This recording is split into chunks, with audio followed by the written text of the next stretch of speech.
Да се слави мотоциклистичката култура, братството на моторџиите и безбедното возење низ Балканот. Да се обединат ентузијастите за мотори. Ова е само дел од најавата на Мотокаст, на, како што самиот за себе вели, страсен моторџија и ентузијаст Зоран Богдановски. Здраво, Зуки. Здраво, благодарам на поканата. Благодарам што дојде. Денеска е убав сончев ден, ама ти кога те пречекав не дојде со мотор. Зошто? За жал видов дека по тие прогнозите дека ќе има многу дождови и се зафркнав. За жал. Велиш ќе се фокусираш на прикажувањето и славењето на моторџиските приказни, култура, другарство со силен акцент на модерните и безбедни практики на возењето. Така. Како тоа ќе го направиш? Како што го прочита, вака изгледа многу комплексно и ќе биде комплексно, но прво би кажал првиот дел, сакаме да ја славиме мотокултурата и мотоспортот и мотосветот и да ги промовираме пред оние луѓе кои што не се моторџи и кои што не возат мотори. Но има една шала, смеам да кажам шали овде, нели? Можеш. Ако е пристојно. Ние велиме дека има два типа на мажи во светот. Едните кои возат мотор и другите кои не возат затоа што сопругата не им дозволила да купат. Така. Така да едно е славењето на културата, а второто што е наша мисија е да промовираме модерни и безбедни практики во возењето. Добро, кога речем модерни и безбедни, како ти личи Скопје? Се вози безбедно во Скопје? Тоа е тешко прашање. Моторџиите, вистинските моторџи, оние што се во клубови, искусни моторџи, тие возат многу побезбедно од оние што возат автомобили и други типови на возила, но имаме многу кои што возат небезбедно и ние како моторџи се бориме против тоа и во соработка со Републичкиот совет за безбедност во сообраќајот и патиштата, со МВР, значи со сите соработуваме што повеќе да ги ограничуваме ваквите луѓе, а што повеќе вистинските моторџи да бидат на патиштата. Добро, тоа е што се однесува до моторџиите. Дали има разбирање меѓу оние што возат мотор и оние што возат автомобил? Големи разлики. Оние што треба да го објаснам тоа, нели? Оние што возат автомобил во суштина не знаат како изгледа да се вози мотор и прво ги подценуваат или игнорираат моторџиите и втората работа е тоа што не ги приметуваат во сообраќајот и често пати се случуваат незгоди. Инаку разликата, како што реков, е голема, но по закон и по сите правила сите сме учесници во сообраќајот подеднакво и треба така да се третираме. Да те прашам, возиш и автомобил, возиш и мотор. Така е? Дали кога си во автомобил оставаш простор за моторот да помине? Секогаш. Затоа што сум моторџи, ја знам дека му треба простор. Зошто е тоа така? Зошто му треба простор? Ајде ќе ви кажам еден пример. До пред 10 дена имавме температури 40 плюс степени. Еден моторџи со целосна опрема на себе, кацига, опрема и се на таа температура, кога стои, како да ви кажам, ужасно е тоа, се поти, ужасно е, не може да се издржи тоа. А во автомобил седиме, климата работи, одлична температура имаме и не сваќаме дека на моторџијата му е важно да помине побрзо и да стигне таму каде што треба побрзо. Тоа се првите, еден пример го дадов, инаку има многу примери. Добро, да направиме споредба меѓу како се вози во Скопје и други градови во државата и да речеме во Западна Европа, да не одиме подалеку. Например, дали овдека почитуваат, имав една мала расправа, ја морам да признам, со колеги, со блиски пријатели и колеги, околу тоа, вие моторџиите сакате да поминете меѓу редици на коли, да дојдете први пред семафор, само брзате некаде. Они повеќето не разбираат зошто моторџијата треба да отиде прв на семафор и зошто едната причина е високи температури или пак многу ладно во зима, ако возат во зима. Така е. Меѓутоа, други причини? Ајде вака ќе тргнеме. Едно возило има 1,5, 2,5 тона тежина, има 4 тркала па и 6. Еден мотоцикл има 2 тркала и тежи 200-250 килограми. Значи разликата е огромна и во просторот што го зафаќа, и во тежината, и во се. И нема логична причина, изошто западните земји тоа го имаат одамна решено, и на граница кога се чека, и во град, и на автопат секаде, има правило доколку колоната е многу спора или стои, моторџијата може да ја заобиколи и да дојде прв. Кај нас тоа за жал не е решено Инаку кога возењето, спомнувавте, во Скопје не е само во Скопје, ја би рекол на Балканот, имаме пониска култура, на Западот повеќе ги почитуваат моторџиите, во една Грција многу повеќе ги почитуваат моторџиите, им даваат предност таму каде што треба, бидејќи, како што кажав, веќе има многу причини за тоа. Добро, овде во Скопје дури имаше обити да се напаѓа паркинг за моторите. така е се обидува. Истата приказна би ја кажал, на паркинг место за автомобил собира 3, 4, 5 или 6 мотори. И кога беше таа идеја, моторџиите му кажа на градоначалникот дека нема проблем, ќе плаќаме сите ние паркинг, како сите граѓани, но тогаш ќе паркираме како што паркираат автомобилите. Па да видиме колку паркинг има за сите. Бидејќи мотор може да стави било каде не пречи никому и да си помине така. Доколку треба се плаќа паркинг, да, тогаш имам право да го заземам целото паркинг место и тогаш едноставно ќе си изгуби смислата на паркирањето и на зоните и на се.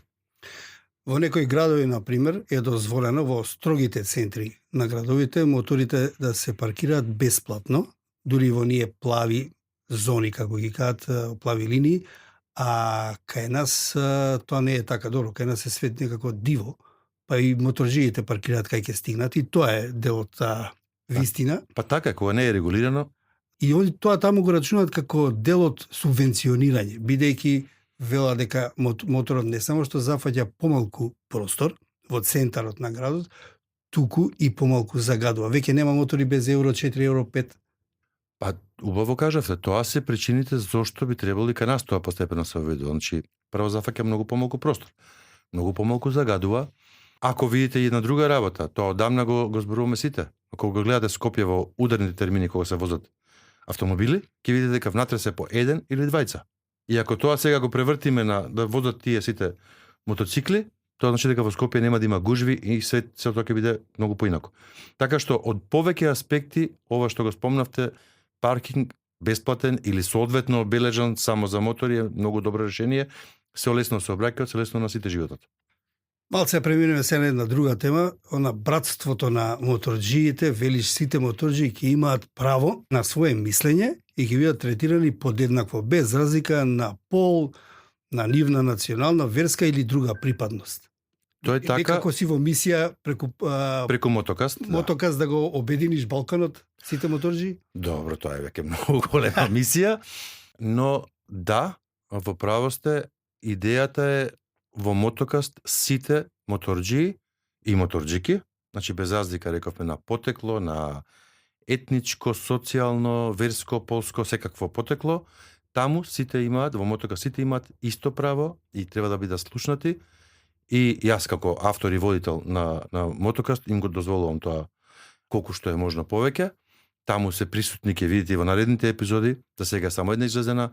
Таму доаѓаат и жени, и мажи, доаѓаат луѓе од Србија, од Хрватска, од Црна Гора, од Босна и Херцеговина, од Македонија, од Словенија, од сите земји од Балканот, за сега од поранешна Југославија да речам, но целта е целиот Балкан. И таму зборуваме за теми што се сродни за сите. Ќе ви кажам, ако дозволите, во многу кратко. Од каде дојде идејата Мотокаст да биде регионален медиум? Многу едноставно, кога почнав да размислувам, седнувам на мотор, поминувам 100 километри и јас веќе не сум во Македонија. И така во сите земји во Балканот биќе сме сите мали земји, што значи дека ако поминам во Србија, во Хрватска, во Босна, било каде, спомнавте братство. Многу примери има да ви кажам и треба да една емисија од 3-4 сата да биде, но било каде, ако јас застанам на пат со моторот и се вртам околу него, од автомобили веројатно никој нема да застане, а секој моторџија што ќе налета, ќе застане и ќе праша дали ми треба нешто и дали каков проблем имам. И ќе ми помогне. Тоа е братство. Значи, зошто е братство и го нарекувам така? Затоа што кој оштен брат би помагал така? На непознат човек едноставно ќе застане и ќе помогне колку што може. Тоа е така, има, сега да не ги наречам тајни знаци на тоа братство, меѓутоа се многу јавни, ги има и по, може да се најдат и по публикации разни. Например, ако застанеш, се вртиш околу моторот и уште една финта има, која ставаш кацигата на земја. И кога ќе ставиш кацигата на земја, тоа значи дека имаш некаков проблем. И сите мотори што ќе поминат се должни да застанат и да прашаат што е работа. Ги знаеш ли оние знаци на поздравување, предпоставувам тоа веќе. Во една од епизодите во Мотокаст да го обработуваме детално комуницирањето помеѓу моторџиите кои се вози во група, да, тоа е посебен дел. За кацигата само би ви исправил, кацига на пат се става само во сериозно, тешка или многу опасна ситуација. Не во било Добро, која некој обичен проблем, дефект. да. Да, голем проблем кога има, бидејќи тоа е знак дека имало или сообраќајка, или имаме тешка состојба на моторџијата или некој што е со него. Значи тоа е сериозен проблем. Ако види некој кацига на пат, тоа е значи многу лошо нешто и сите моторџии секако бидејќи тоа го знаат да стануваат. Еве се надам дека оваа емисија ќе придонесе да и другите луѓе знаат ако видат такво нешто да застанат, бидејќи тогаш значи мора да се застане, треба да се застане да се помогне. А знаци има и на комуникација многу кај моторџиите, немаме време во оваа емисија, но тоа се интернационални знаци, не се тајни, така што моторџиите кои што возат во група, искусни моторџии ги познаваат овие работи. Понеискусните, затоа ние во Мотокаст посветивме дел од приказната на ова, за да разберат што значат тие знаци и зошто се такви какви што се. Јас пред 7 години се вратив во Скопје, возев, мислам, тука сум живеел, па сум отишол малку и фатив и дел од таа мотокултура на запад и тука бев збунет во Скопје кога дојдов, бидејќи навикнат, или кога ќе видам мотор од другата страна, да ги спуштиш двата прста на левата рака надоле, тоа е знакот на респект. И повеќето тој период, вака никој не ме отпоздравуваше, се чудеше, викам, што им е на луѓето, или на браќава. Меѓутоа сега ја не можам раката да спуштам, бидејќи сега сите, значи нагло некако, имам впечаток дека таа мотокултура меѓу возачите на моторите меѓу себе, не зборам за со другите учесници во сообраќајот, веќе е на едно солидно ниво. Имаш ли таков впечаток или се лажам ја па? Има подобрување и она што мене ме радува, има се повеќе моторџии, се повеќе совесни луѓе. Инаку поздравот е, да, има повеќе значења, поздрав со двата прста од левата рака пружени на страна, значи респект, но и значи едно, јас што многу го почитувам, да останеш на две тркала. Да. Тоа е вистинското значење. Тоа ти го посакува, тој од таа страна што те поздравува. Кога сме кај двете тркала сега, како да се оствари во практика на паролата две тркала, една заедница? Па еве со Мотокаст се обидуваме тоа да ги обединиме моторџиите, бајкерите како што ги нарекуваат, да речеме од Хрватска, Босна натака бајкери ги нарекуваат, тоа е едно исто, да во своите интереси и во заложбата да ги оствариме своите права и своите потреби и таа дружба што ја сакаме да бидеме обединети. Тоа не значи дека ние државите ќе ги обединуваме, но мотокултурата ќе не го возможи тоа, дружбите. Како да ви кажам, еве ќе ви дадам еден пример. Одите на еден мотособир во Тузла, што го организира моторклубот од Тузла. Таму се собираат 6-7 илјади мотори, што значи дека вкупно тоа се 10 илјади луѓе што доаѓаат на мотор. Вие бевте во Тузла? Да, сум бил порано. И таму ве пречекува ваш брат моторџија од домакинот со чашка ракија пред да влезете. Добро, тоа. Значи, секој еден што доаѓа, замислете од тие 10.000 луѓе е пречекан со чашка ракија, со добродошлица, повелете, браќа, влезете. Гледав, Тоа е реткост. да, гледав кога станува збор за Босна и Херцеговина едно видео. Сега не знам, не може да тврдам дека беше Тузла, меѓутоа беше во Босна и 20 збореа србин, хрват, може и босарец беше тројца викаат позади и носеа дава еден пресек, многу мотори, многу, може беше Тузла и ги видов сите знамиња. Знамиња на државите си ги веа, мислам она баш се дружеа, не видов национализам. Во Тузла спомнавте, не само во Тузла, во цела поранешна Југославија, да речем, па и пошироко, нема, никој не прашува за националност, вера, тоа што го зборувам ја за братство е така. Само се прашува дали си човек, односно дали си добар човек. Друго ништо не е важно. А тоа го има, верувате сега, тоа не е еднаш и не е случајно.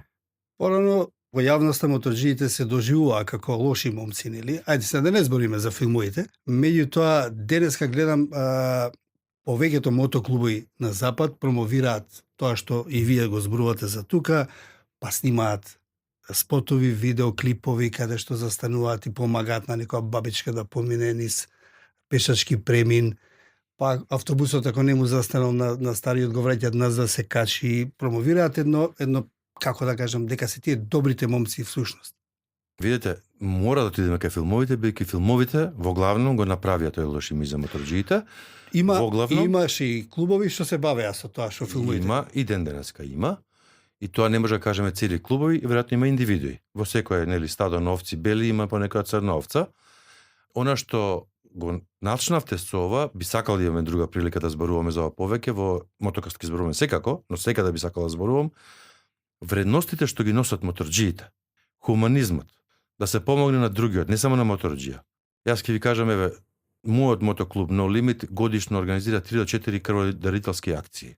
Клубот Носачи на крстот организирано има до сега 16-17 крводарителски акции. Само во една акција има собрано 154 единици крв. И сега, да не се наудат другите клубови, повеќето тоа го прават. Значи тоа е само крводарителство. Имајте во вид во едната моја епизода го кажав тоа. Сите овие луѓе спасиле еден живот и то само оваа година. Да не се кажувам колку хуманитарни акции организираат, колку нашиот пријател во првата епизода, ако го гледавте, Ѓорѓе Остојич од Белград, тој ако види на улица моторџија кој не застанал на некој пешак, тој го стигнал со својот мотор и го кара, буквално го кара како мало дете. Така што ова е долга приказна, но еве мило ми е што имаме можност да споделиме нешто од тоа. Зоки, ти благодарам што беше гостин во подкастот Зошто. Ти посакувам безбеден пат, многу среќа во твојата мисија и да возиме некојаш и заедно. Благодарам на поканата и да, ќе возиме заедно. Почитувани, слушајте не, следете го подкастот Зошто на Слободна Европа и на Spotify, YouTube, Apple и Google Podcast. Кликнете на Зошто и давајте ни идеи и теми кои сакате вие да ги слушате, а ние ќе прашуваме преку нашите социјални мрежи. Поздрав од Дејан Балаловски и Зоран Ќука.